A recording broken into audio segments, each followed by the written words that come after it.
Open Forum every Monday, 6 to 7. And remember, we are live streaming all over the world. And we are here broadcasting in Las Vegas, Nevada. Remember, every Monday of the month, 6 to 7 p.m. We invite people that are running for any position in our government. But we want you to know that yes, we are Republicans, but we are sharing our studio. We are giving them the platform to voice out what they have in their mind. And we want you to please tell all your friends about our radio here in Las Vegas. I am Josie Herbert. That's my second last name, Herbert Harrison. I am Josie Harrison. I am the proud mother of the popular American Filipino comedian Joe Coy. I was the past district governor of Lions International here in Las Vegas. My year of term was 2015-2016. Tonight, I have beautiful, all smart. Oh my goodness, you should listen to the credentials of my co-host for tonight. First, I will introduce to you Miss Charlotte Evans. Good evening, Josie, and good evening, everyone. My name is Charlotte Evans. I have decades of experience in journalism, television, radio, and print. On this show, I'm a commentator offering my opinions on what's happening in the mainstream media, and it's a real privilege to be on a show where a lot of folks have the courage to espouse conservative viewpoints. And everybody on the show has been doing this now for some time, and I think the rest of the population, seeing how bad things are, is starting to catch up with us. So thank you for this opportunity, Josie, and thank you for being such a brave person. Thank you, Miss Dolly De Leon. Good evening, everyone. I'm Dolly De Leon. I've been a resident of Las Vegas for over 45 years. I was a former caseworker at the family court here in Las Vegas, and I was also a teacher, and I lectured at UNLV and the community college. I was a editor-in-chief of Asian American Chronicles for about 20 years, and also Manila Times for about 20 years. At present time, I am a licensed officiant and a business owner, and I am so privileged to be one of the panelists here for Josie Harrison Open Forum. Thank you. Thank you, Mr. Jun Makata. Yeah, hi. Good evening, everyone. Welcome for our show tonight. I am Jun Magada. I am a Navy veteran. Served in the Navy for 8 years, active duty.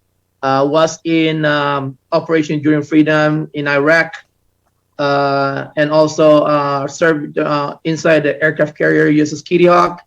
I'm an avid traveler, a Second Amendment supporter, big Second Amendment supporter, and a proud patriot. Thank you. Okay, Mitch Lozada.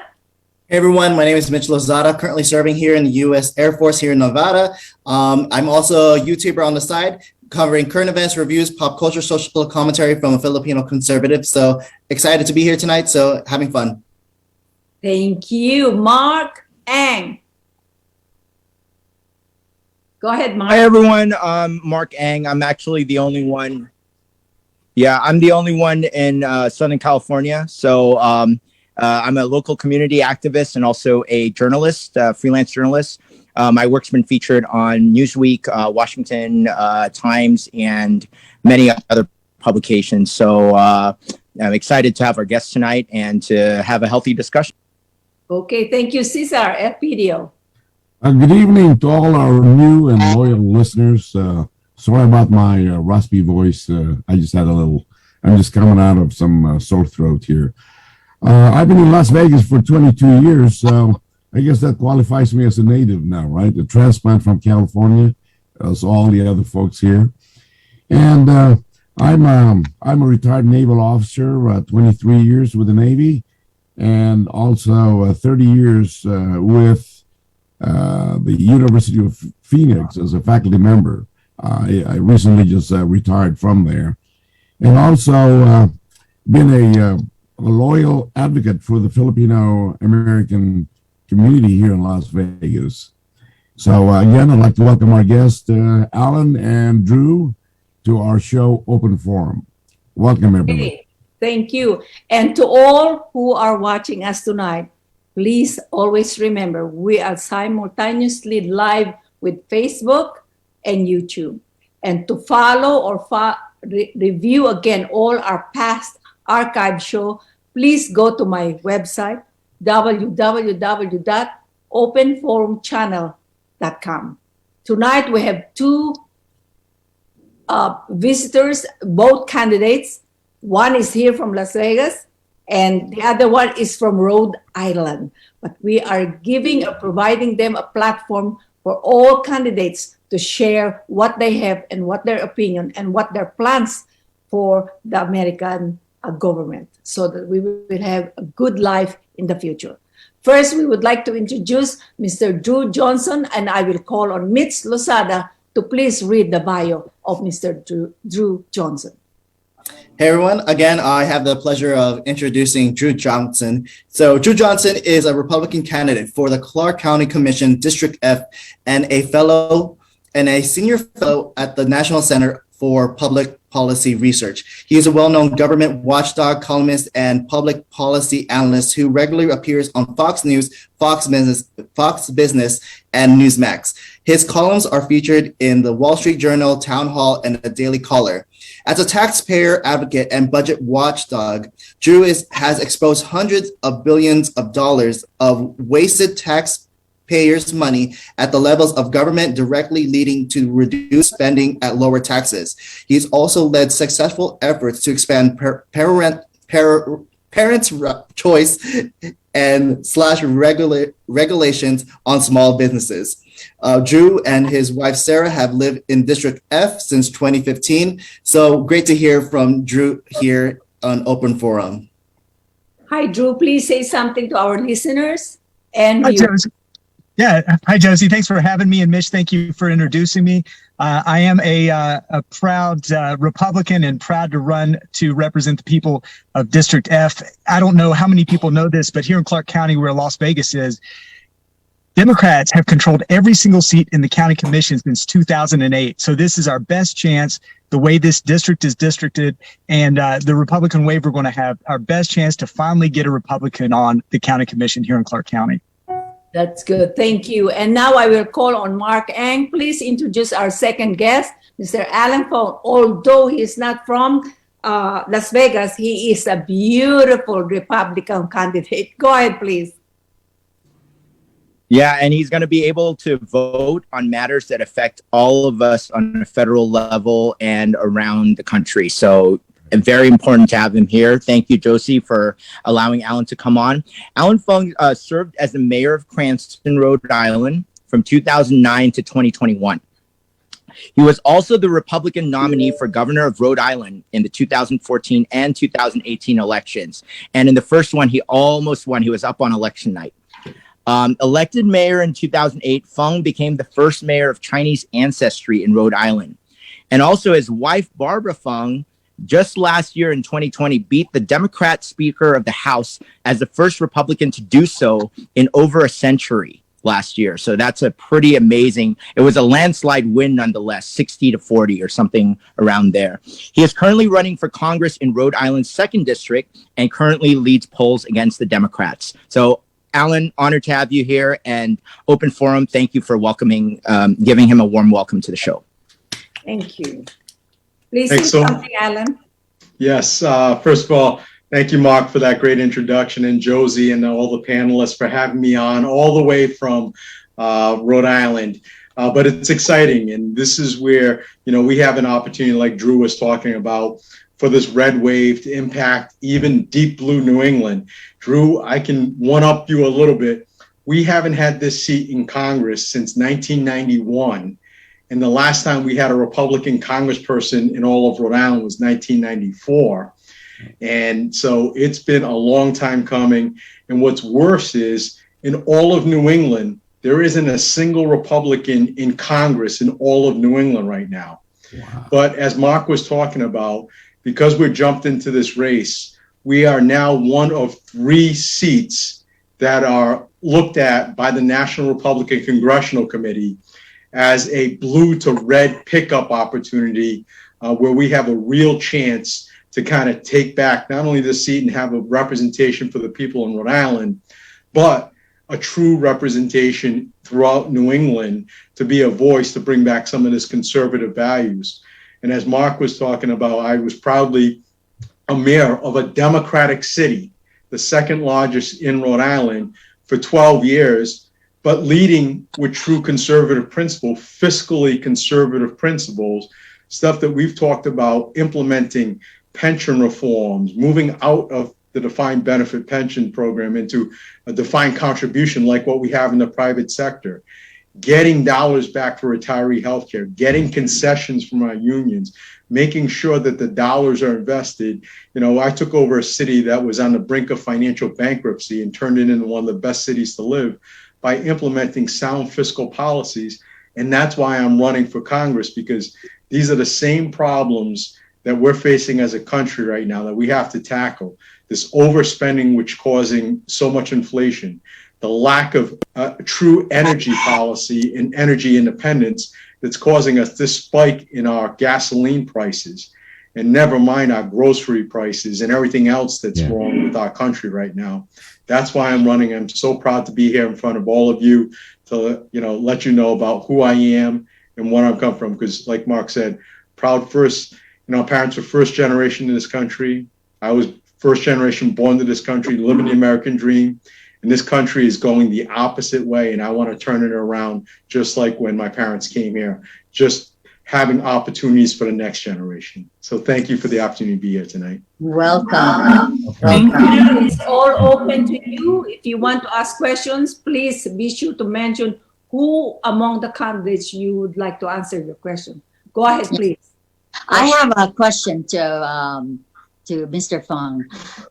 In your bio, it stated that your wife, Barbara, is a Democrat. So both you and your wife are both government elected officials, correct? Yes, correct. Wow. Actually, my wife's a Republican too. And in fact, we met in 2012 down in Tampa, you know, as we were both delegates to the convention back there, and she ended up hitting me on the head with an umbrella, and I turned around and like, oh, wait a minute, she's kind of cute. We ended up having lunch, and the rest is history. So political activism all the way, Republican political partnership. But yeah, I'm very proud of her. Like Mark said, first time in 114 years, she ran last time, upset a sitting Speaker of the House who had been leading, you know, our state down the wrong path, you know, some questionable ethical lapses that he had.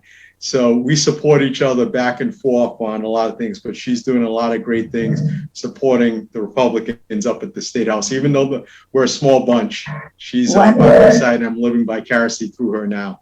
Wonderful. Thank you for answering that question. Allan, I'm also optimistic of what I'm hearing from you, because if we get that seat in Rhode Island and then 3 in Nevada, then that gives us 4 right there. We might be able to really just be the difference in retaking Congress or House of Representatives. Yeah. Absolutely. And this is what's critically important, because what we really need is a solid majority in Congress, and hopefully we can take the Senate too, to counter these bad policies that are coming out from the Biden administration, from Speaker Pelosi, that's just catastrophic and costing us in our pockets, our wallets, in our pocketbooks. You know, we're seeing constant gas prices, you know, rising. You know, the fact that we can't get baby formula. This is sad. You're sitting there wondering, is this Venezuela or the greatest country in the world? And this is why I'm running, to make sure that we get sound fiscal policies, reduce spending, make sure we're energy independent, protecting our rights, because I am, you know, a constitutionalist. And that's what we have to bring back: sound family values, sound values down to Washington, D.C. That's great. I have a question to Drew Johnson. Why are you running in this race, Drew? Well, there are a couple reasons, Josie. First of all, I've spent my career 25 years working at free market conservative think tanks. And what I've done for a living is give good policymakers like Mayor Fung good ideas. So when policymakers want to lower taxes, want to increase school choice, want to increase liberty, I can say, here are some proposals that you can turn into law. And I've been very successful with that over the course of my career as a watchdog and as a policy analyst, saving taxpayers $60 billion, getting some great things passed.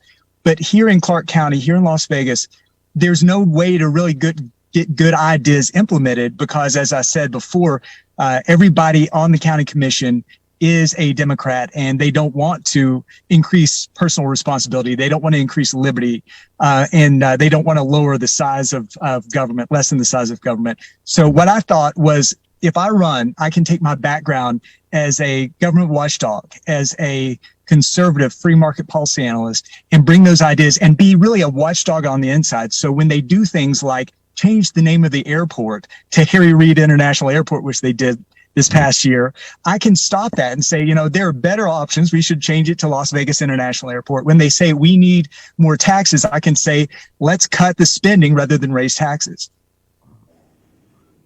Okay, Drew, can I follow up on that? I really like your answer. And I want to propose this to both you and Allan, okay? The left has gotten so unhinged to a point where so much of the middle is basically considered right now. And the middle is being attacked by the left mercilessly for not being woke. Now, these are not people that are willing to sit down and work with you. And both of you, I pose this question, especially to Drew, because you may end up in a position and get elected. If you were to get elected and you were working with a bunch of rabid Democrats, how would you get stuff done? And how would you accomplish things if you're not in the majority? I think that's why it's so Drew, then important Allan. I'm sorry. It's why it's so important to have somebody like me in this position, because I know that I'm not going to, if it's 6 Democrats to 1 Republican, I'm not going to get a lot of things passed. What I hope to do is, by being sort of a watchdog, by being, a squeaky wheel a little bit, and by having that background as a budget analyst, I can go through and say, here are some things we can cut. We don't need to increase spending. We don't need to increase taxes, and really hold people accountable, because for 15 years here in Clark County, here in Las Vegas, the government has grown and has been basically a voice for, extreme progressive ideas without any checks and balances. So that's what I don't have any illusions that I'm going to pass these massive Republican conservative projects. But what I will do is hold the liberals accountable so that our hard-earned dollars are spent better. Charlotte? Drew, I just go ahead, Drew. Go ahead, Allan. Oh, sorry. I just want to kind of piggyback off what Drew was saying too. Drew, don't lose hope, because when you are a county commissioner, you can implement a lot of different things, being not just a counter voice, but working to push and drive an agenda. I did that when I first got into it. Like I said, I'm in a Democratic city where we're outnumbered 4-1 Democrats to Republicans, but a large independent base. But if you're there pushing the right things, not afraid to tackle big issues, not talking about raising taxes, but making cuts in the right areas so that you can support what's going on. That's what I did. I had, when I first got in, all Democratic city council. And I was the only, Republican, that was there, but driving as mayor. And you sit there laying it out as to what the problems are, making sure the facts and data are on your side, not just getting it in front of the council, but don't be afraid to get it in front of town halls, talk to the residents, let them know what's going on, and that'll drive a lot of change. Many people thought, I could never achieve pension reform, but I did. We had one of the worst funded pension plans in the state. And we had some of the, Northeast, we have some very tough labor unions, especially police and fire. And that plan, I sat down with our union members, sat down with the retirees who weren't even represented, even let the council members know, drove a plan to say, guys, I'm going to sit here and save this plan for you guys and stabilize it for you to have it in the future, but so that it's not put on the taxpayers' back. And we reached a deal that shaved in 1 year alone $7 million off of what we owed off that plan, and ended up shaving, millions off of the total unfunded liability. And those dollars, that $7 million, I invested it back into the budget in different areas to support our schools, to get them out of debt, to, fund a lot of the great community investments. So even with, being in a minority, don't lose hope. Use the bully pulpit. Use who you are and be an advocate to drive that change, because we have to continue to fight the fight, and especially fiscally. I do have a question for each of the candidates, actually. On this panel, a lot of us have concerns about the mandates for children to wear masks, even in schools today. Many places are still doing that.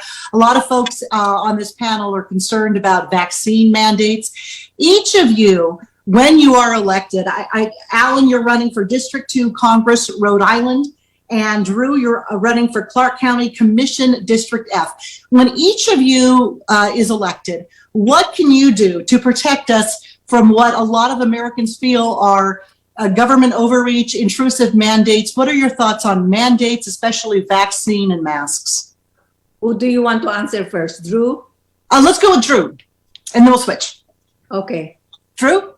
One of the reasons that I'm running is actually because the incumbent in my race came forth with this proposal that actually ended up being passed in Clark County here in Las Vegas, that said that anybody who spread what he called untruths, COVID mistruths, was creating a public health hazard. And so anybody who disagreed with government, he actually gave the Metro Police here the power to take away their First Amendment rights, the power to stop them from protesting, from writing letters to the editor in newspapers. It was really shocking the level at which he went to try to silence people. And we aren't talking about extreme ideas here. We aren't talking about conspiracy theories. We're talking about people who wanted to stand up against government and say, hey, I shouldn't have to wear a mask to church. I should be able to decide whether or not I want a vaccine. And he wanted to silence us. So that's one of the reasons I'm running. I think that at this point, we all know that this should be an individual rights issue. It's personal responsibility. It's how you want to handle it personally.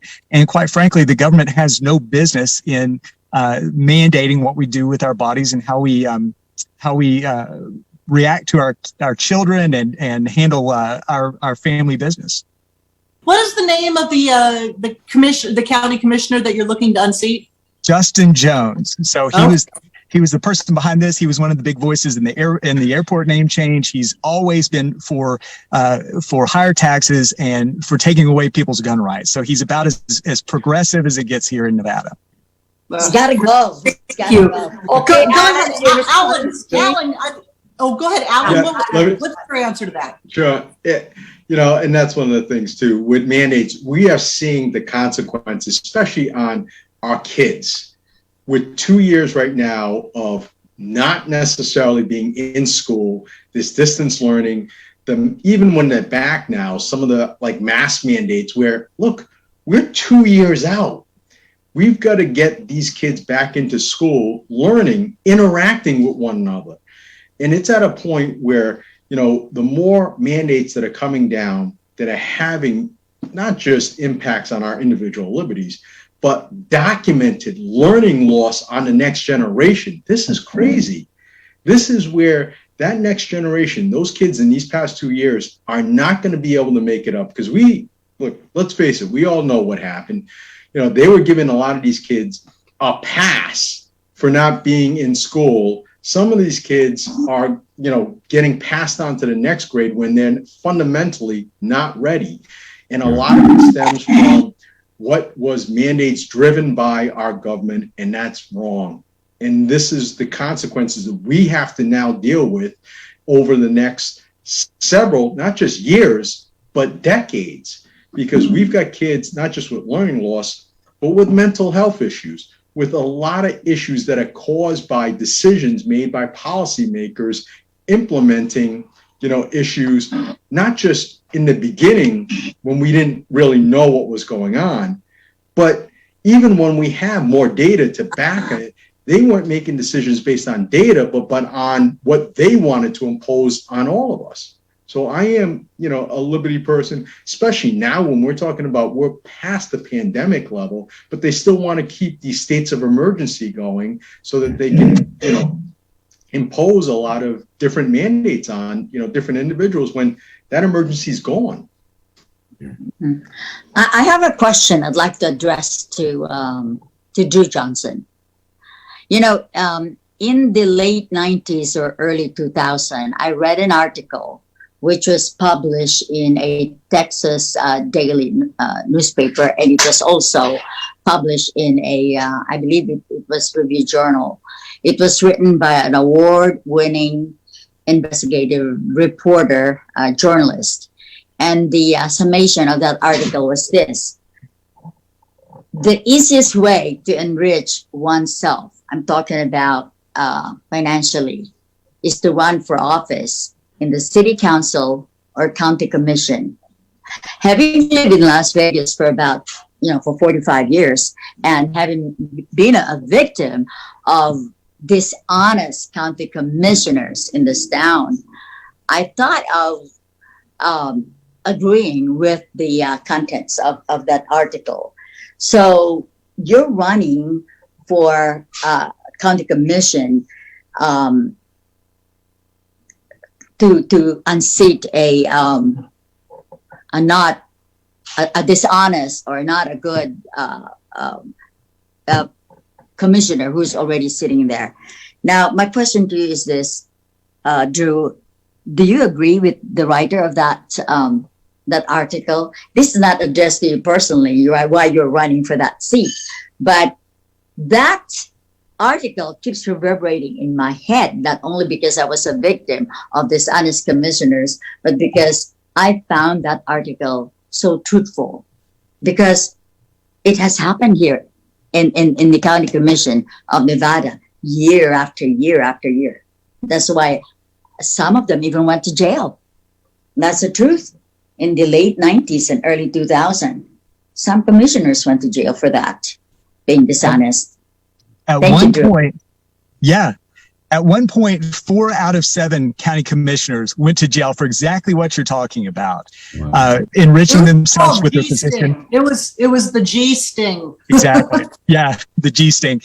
And the biggest problem we have here in Clark County, or one of the biggest problems, I would say, is the county commission is actually the most powerful elected officials in the state of Nevada, maybe behind the governor, but it's right. Those 7 people and the governor are the 8 most powerful people in the state. And the reason for that is because they control all the business licenses, they control all the building permits. And the way it works right now is if you wanted to open a hot dog stand, it would take 23 different steps and 3 different licenses.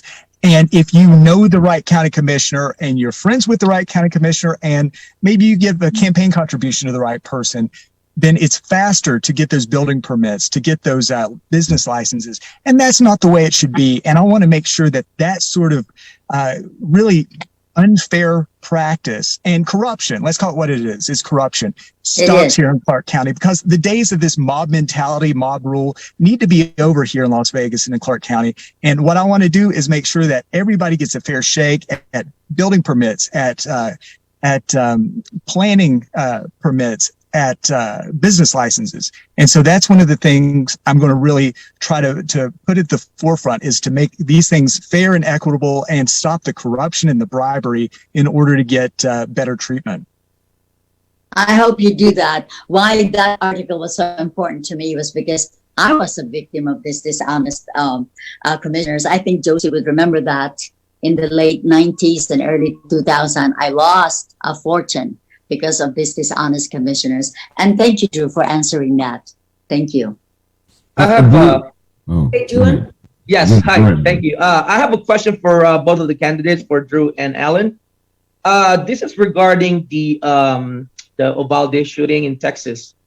You know how we're all here because we obviously support the police force, right? Because they keep order, law and order, peace, and obviously discipline, supposedly, to where we live. And with the recent shooting and how they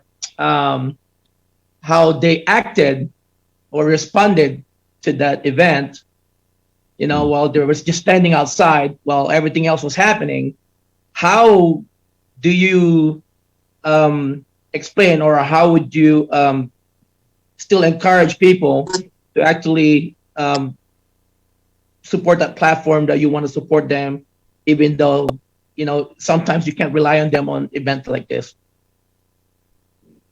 I can go first because look, I've dealt with these issues as mayor. I've had situations where our kids have been threatened in our school. Fortunately, nothing happened because we've got a great police department, and I'm always going to stand by our law enforcement officials.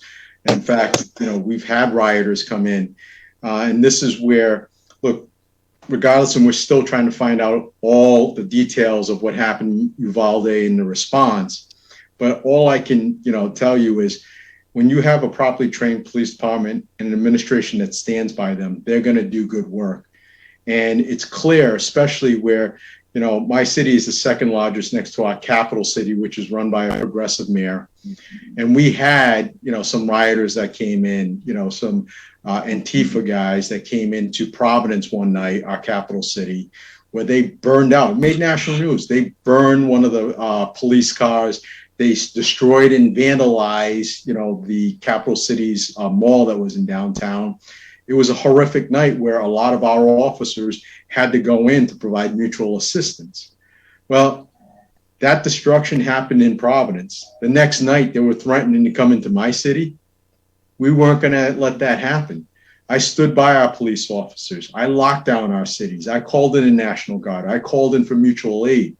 And we stood strong and sent the message that, you know what, you're not going to do this into my city, our city, because we're going to protect our neighbors. We even had an Apache helicopter flying, overhead to send a strong message. Now, it might have, made a lot of our residents nervous, but after seeing the carnage that happened the prior night, not a single thing happened in our city when they threatened to come in here. What they do, they ended up going up to Massachusetts and burned out a Dunkin' Donuts and destroyed a couple businesses up there.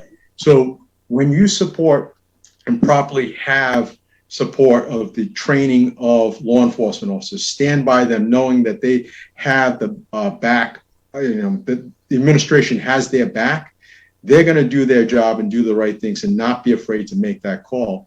So I can just talk from that experience of what I've done, but that's how you counter what, may have happened. And we're still learning about all the facts. But what we know is that, it was a tragic situation. You feel for the kids and the families, but what we need to do is continue to learn from our mistakes, whatever happened in Uvalde, and just continue from a law enforcement standpoint nationwide to learn from any mistakes and, make sure it doesn't happen again. Okay, Drew. Go ahead, Drew. I think the biggest problem in Clark County is we don't have Mayor Fungs here. We don't have somebody who is willing to stand up with the police, willing to support gun rights.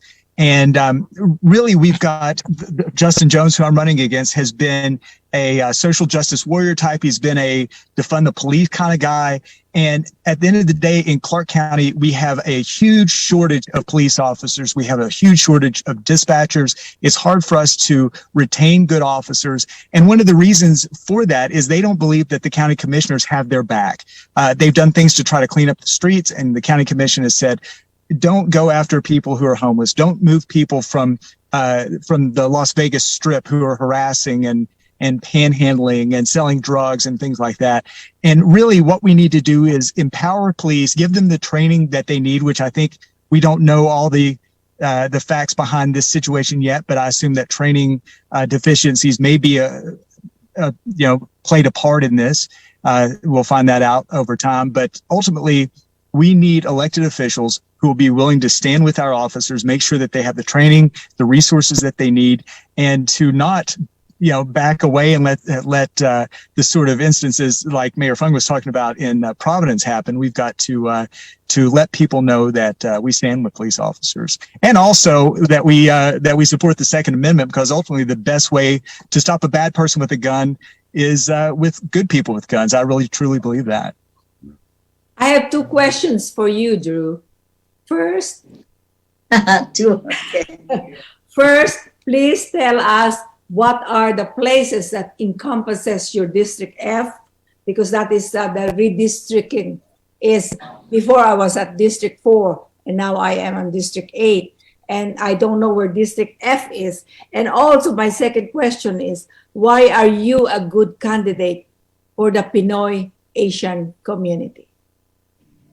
Absolutely. I'll answer the second question first, because I believe that people make better decisions about their life than government ever could. I believe that we are best served when we give individuals more power, more freedom, and take away power from government. And ultimately, I think the Filipino community and a lot of Asian communities, especially here in Clark County, are entrepreneurial. So the more that we can get government regulations out of the way, the better off everybody will be.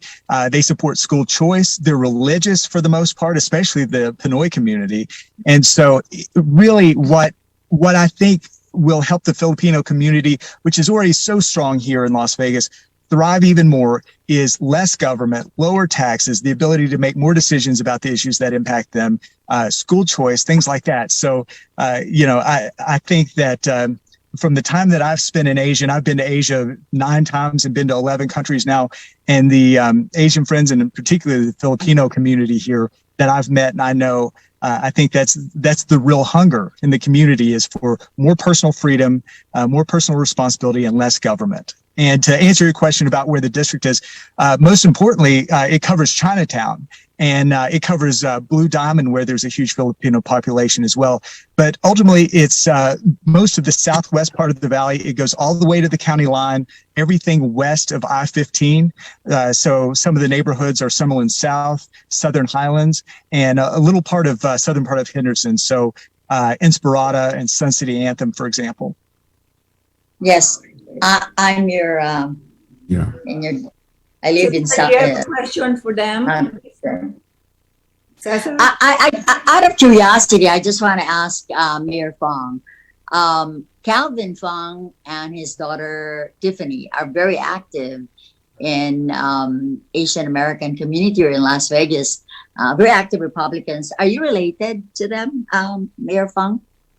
Calvin and Tiffany Fung. No, unfortunately, I'm not related to them. I've got an uncle in up in California, northern part of California, but no one in Las Vegas. But I see Dolly, yes.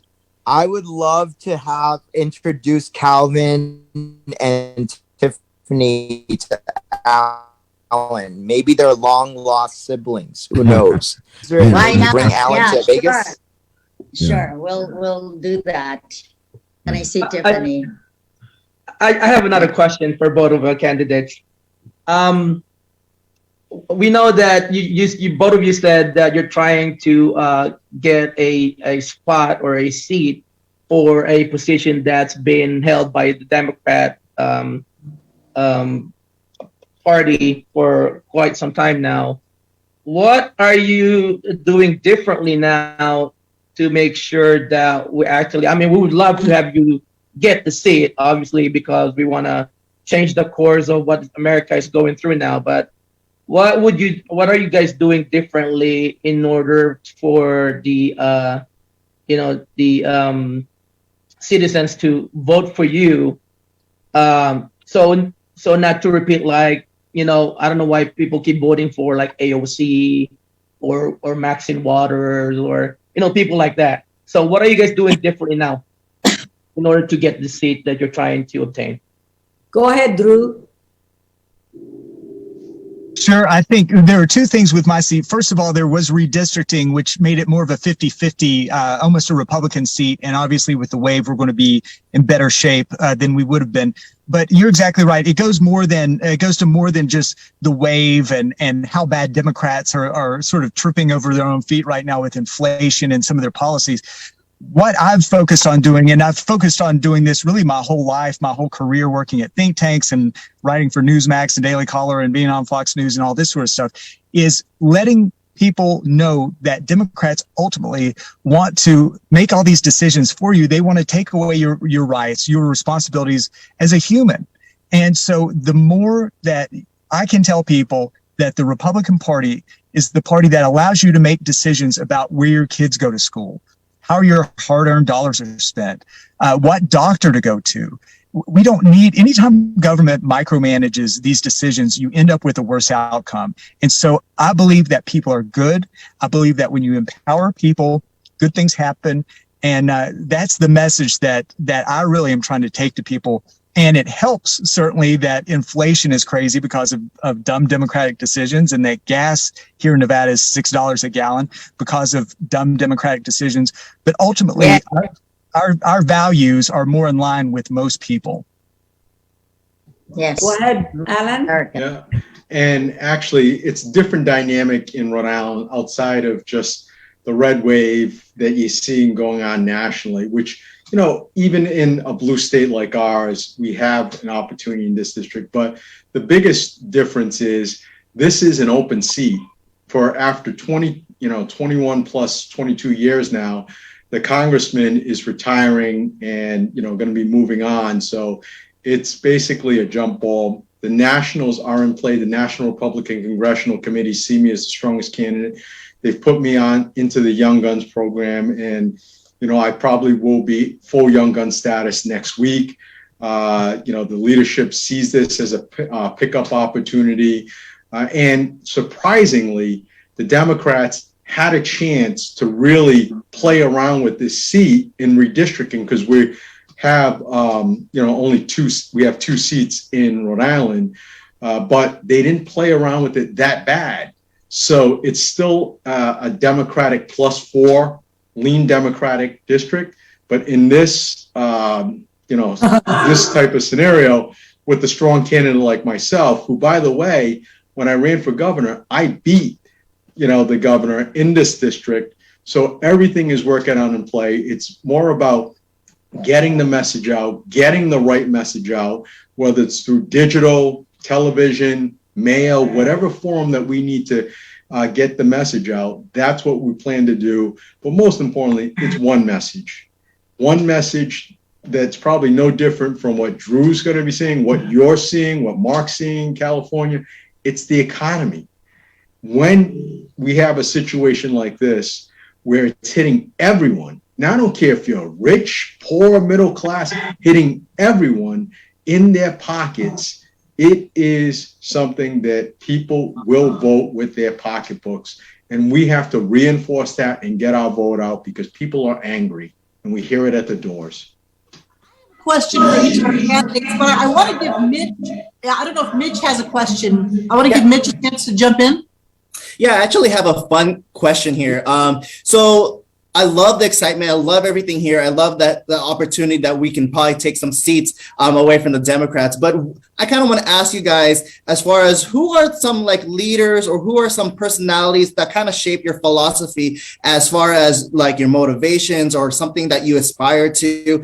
We know the left, they like to listen to, maybe Stalin and Pol Pot and Chairman Mao with all their progressive communist ideas, but I kind of want to hear who are kind of like your heroes, who help you shape your mind. I think it'll kind of give our audience an idea of your personality and of everything that you're trying to strive for and your values. So let's go with Drew. Again, who were some leaders that kind of formulated your thought process and everything? So yeah, it's funny when I grew up, not Pol Pot. When I grew up in a really poor area of rural Appalachia. I grew up in a trailer park, and we relied not on government handouts, but we relied on family and friends and church and things like that. And obviously, I didn't know what that meant as far as economic philosophy. But when I got to college and started taking economics, I realized that those are the same mentalities that people like Hayek and Milton Friedman had. And so I'm sort of a dorky economics guy, and those guys are really impactful to me. Going back to the founders, I'm a big fan of James Madison and some of the anti-federalists who believed, again, that the more localized you could make things, the better off you would make things for people. And so those are some of the people that inspired me. Obviously, I grew up at the time when Reagan was president, and he is an inspirational voice, I think, for any Republican. Yeah, those are some of mine. Yeah, and for me, it's actually, my parents. And I'll tell you why, because they were first generation that came to this country from Hong Kong. They didn't know a word of English, and I could never imagine doing what they did, not knowing the language, leaving their family, friends, and everyone around. It's basically the same story that many, immigrants have come to this country, and legally, by the way, they didn't, illegally. They came legally, but all for one thing, the American dream. They started a small Chinese restaurant, and back then they only had two choices. It was Chinese restaurant or laundry, and they went the Chinese restaurant route. And I grew up in that small family business. Yeah, probably violated a few child labor laws, bussing tables, washing dishes at 9 years old. But those are the values I carry with me to this day. I know about hard work, what it takes to run a small business. My parents didn't want anything. They didn't want anything from government. They just wanted opportunity to start a business, raise a family, and push me and my two younger sisters to do what we wanted to do through the power of education. That's the American dream, and that's what's being lost in this day and age. So that's why they're my heroes, and they've instilled so much of that value into me. I keep them in mind every single day when I governed as mayor, what I hope to do, down in Washington, D.C., because that's supposed to be the generation of what, we need to aspire to, not asking for handouts. And, government should be there to help people that can't help themselves, give them that hand up, but not be this lifeline. And Mitch, you're right. It can't be some of these philosophies. We got to give everything away to everyone and take care of it. You can't do that. It's about our, rights to dream the dreams that we want to do. And that's why they inspire me the most. Yeah. And go ahead. I was just going to say, I love it that both of you as children had a sense of what it means to work hard and to grow up in families that impressed that upon you, even though it might have been humble beginnings. Look at you both now. You are both examples of what America can do for people. What I want to ask you each about is, I know that there's so much money flying around in this election, and the Democrat war chest is massive. And I think both of you are going to have some experience in terms of crazy money you're seeing in your races, both of you. But I want to start with Allan, because with your race being so important, both of them are important, but this is a national office. The GOP is behind you and believes that you can win this. What are each of you seeing in terms of crazy expenditures from the Dems? And are you being outspent like 3-1, 4-1? Because this Democrat war chest is massive. Where's that money coming from? What are each of you experiencing in that regard? Yeah, and I can tell you, Rhode Island, because we're just, so heavily Democratic, we get crushed a lot of times. And that's what happened to me in both of the gubernatorials. And, we still came close because of the, people knew me, the policies, they supported the policies, but the money that is spent is crazy. And in this election, most likely, this is where it's fortunate. The Democrats are going to have this 6-way knockdown, drag out primary. The most likely candidate that's going to come out of it is going to be a well-funded millionaire. His dad is, and Drew, you'll probably remember this, Ira Magaziner. His son is the current treasurer. Ira, for those of you listeners who don't know, was the architect of Hillary Care and was back in the day trying to push that version, the initial version of the Green New Deal. So that is most likely the opponent that I'm going to be facing coming out into the general election. And the money will be crazy. He's already at over $1 million. But there's good news. We're raising to what we need to raise. But Rhode Island is a cheap date. And in a sense that we don't have to buy television from Boston, from Hartford, or anywhere else. It's just the Providence media market. So, the fact that we can still, raise what we need to kind of stay competitive, and the fact that I've run twice statewide and my name recognition, not only in the district, but statewide still sits in the 90s at 94%. That is going to help. And that's what we really need to do. And also, let's face it, I'm also here to ask for your support, and whatever financial support can be thrown my way. But it is important to have, people, because I need a voice, not just for Rhode Island, but especially on many of the issues nationally as well. And also be a voice for, our Asian community to kind of build it up, especially from the right side where we're sorely lacking that. I have a question. Yeah. Oh, actually, Drew needs to answer that question about the money. I want to hear from Drew really quickly about the money that's coming in on the other side. One of the more interesting parts about my race is that in the Republican primary, I have a Democratic plant who's being funded by the Democrats. She has never in her life been a registered Republican until about 7 months ago. She was on the Clark County Planning Commission as a Democrat. She has voted for socialist land use policies, and she was appointed by a Democrat. And so she's running now as though she miraculously found religion and is a Republican. And that's one of the real challenges for me. So I've had to raise a really exceptional amount of money for a Republican primary and a county commission race to be able to offset and get ahead of the money that the Dems are throwing in to her race, to her campaign. So that's been a challenge, but I think, we've been able to outraise her. We've got better name recognition. We've sort of got the momentum, and then we'll face somebody in the general election who has over $1 million in the bank because his wife was the secretary and personal assistant of Harry Reid for almost 20 years. And now she runs her own lobbying firm. So that's a challenge. But ultimately, I think people understand how important this race is, and we should be able to raise enough money to be competitive and ultimately to win. Okay, go ahead, Cesar. Okay. I want to take it as we come to a close. I really want to take advantage of both of your backgrounds. Allan is you're the first successful Asian elected official that we have interviewed. And so we're really proud of you. And Drew, I think you have some kind of an affinity with the Asian community.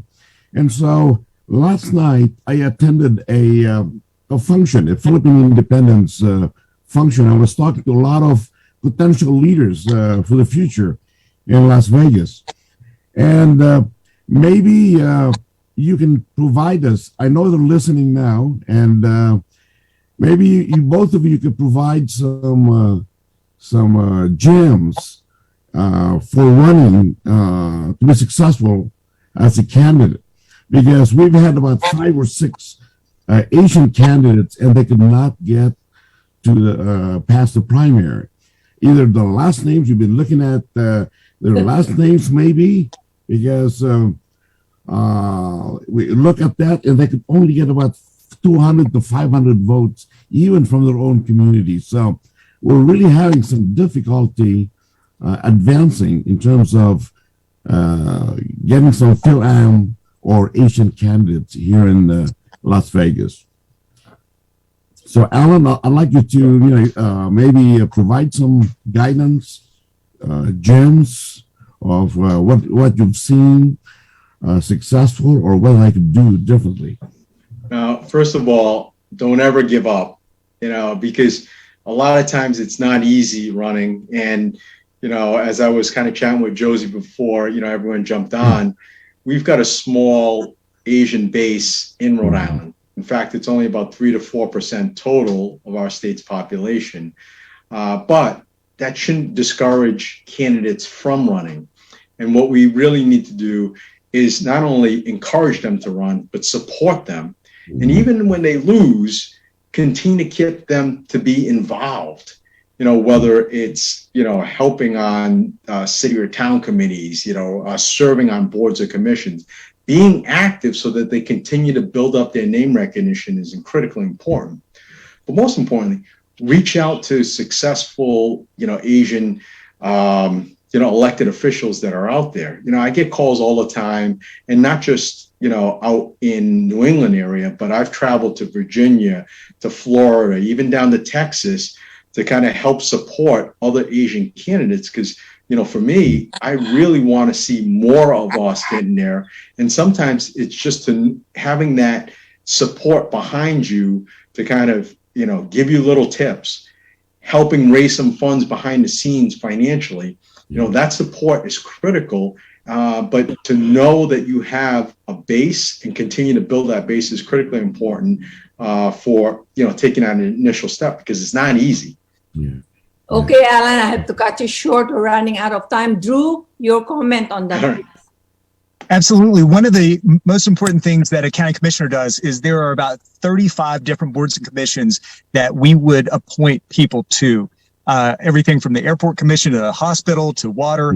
And one of the things I want to do is empower the Asian community by making sure they're well represented on those boards and commissions, so that hopefully by gaining that experience in public policy and getting their name out, they can, in a few years, use that platform and run themselves. Because for far too long, the Republican Party here in Nevada and in Clark County, Las Vegas, has focused so much on the Latino voice, the Hispanic voice, that they've sort of overlooked the Asian voters. And that's now, 15% of Clark County. And it's really been a mistake, I think, on the Republican Party's part. And I want to help us all do better.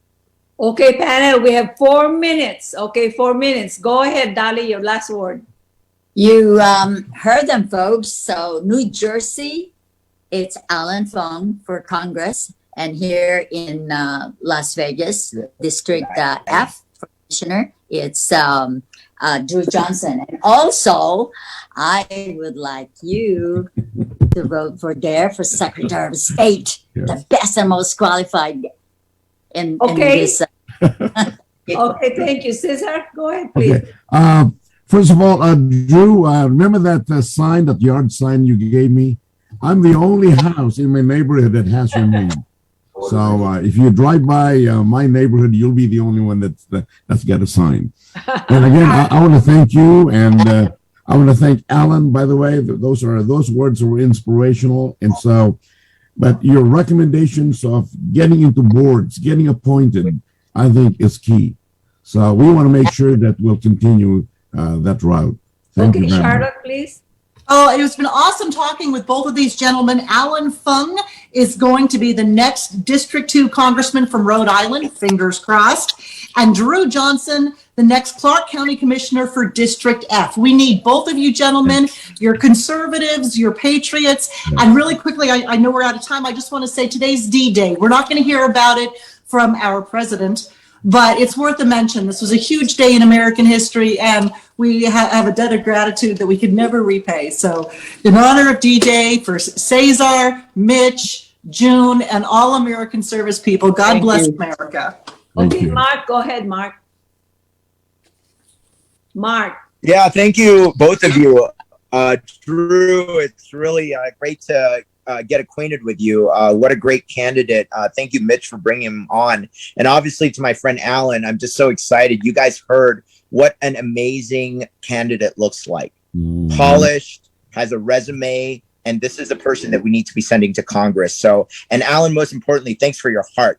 One thing I love most about Allan is you can see that he cares about people. He cares about his community. And those are the people I try to uplift. So thank you, Allan. Thank you, Josie and Dolly and Charlotte and everyone for having Allan on. You're welcome. June? Yes, everyone, thank you for staying with us tonight and watching our show. You've heard our candidates for tonight. Let us not wait till 2 more years before we can actually change something with America. Do it now. We have this time right now to do it. We have a perfect candidate for it, one nationally and one locally. So please vote for both of them. And just remember, change only happens if you vote. And please stay awake, not woke. Thank you. Okay, Mitch. Yeah, just real quick, we're out of time. So I'm really loving having these two gentlemen here. They're going to make some waves, really excited for it. We want to live the American dream, not the American nightmare. And we're living the American nightmare right now. So vote for these two individuals. Right. Let's get America back rolling. So let's do it. Mr. Allan Fung, please. Your last word for our listeners. Yes, thank you so much, Josie and all the panelists for having me on. Very excited for the opportunity to continue to be a voice for all of us and turn this country around. So here's to living that American dream. Okay, Drew. First of all, Allan, good luck. You're a great candidate, and I look forward to seeing you in Congress. And for people here in Clark County, please visit me online at drew4nevada.com, and all my socials are at Drew4Nevada. If you can throw a couple dollars my way, that'd be great, but please vote for me. Obviously, Election Day for us here in Nevada is next Tuesday, the 14th. Yes. Okay, Drew, I just want you to know, this morning, my husband and I went to Albertson here at Town Center, and we voted for you. Thank you. Good luck. Thank you. My panel, thank you very much. As usual, I am so proud of all of you. Thank you so much. Thank you, Thank Joseph. you guys. Thank you so much. Thank you. Love you guys. Thank you, Allan. Thank you, Bye. Jim. Okay, Bye-bye. good night.